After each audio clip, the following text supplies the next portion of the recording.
I started fishing when I was 4 years old, but I didn't pick up a fly rod until I was 10 years old.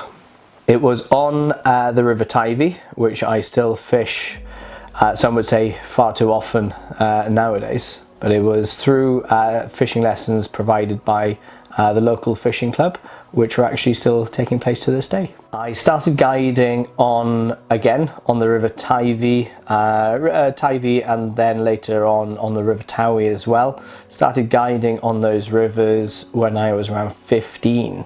So I've actually been guiding on those rivers for 24 years. I like the challenge of different species, but if I was to probably say two different fish, one would be a wild brown trout, especially on dry fly. The intricacies of matching the hatch and all this kind of stuff, the presentation.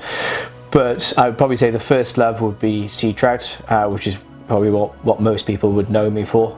Sea trout, the challenges, the night fishing, it's just a very different environment and fish in general to target and catch. My top tip for a traveling angler would be, first and foremost, to manage expectations. Just go with a realistic expectation. And secondly, it would be to just prepare as best as you can, be that in terms of casting lessons, the right tackle, and I think that holds you in good stead for any trip. My favorite destination, they all hold a different appeal or special memories, but I'd probably say where I choose to return to most often would be the Rio Grande. The obsession with sea trout continues. Next on the bucket list is probably a return trip to Bolivia for the Golden Dorado. I haven't been there since I was there in the exploratory before the main lodges opened there. And it's probably going to be a return trip to the Bolivian rainforest.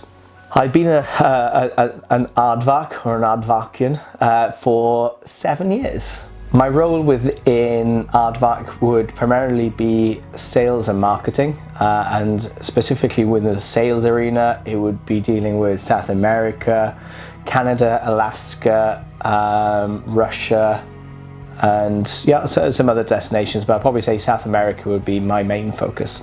Probably my favorite travel experience is sometimes seen through other eyes, which would be the people on a trip, for example, seeing their enjoyment of experiencing something for the first time or catching a memorable fish of a lifetime. So I think a lot of my and it's the same with guiding. I think it's seeing a lot of the time enjoyment in or through other people's eyes.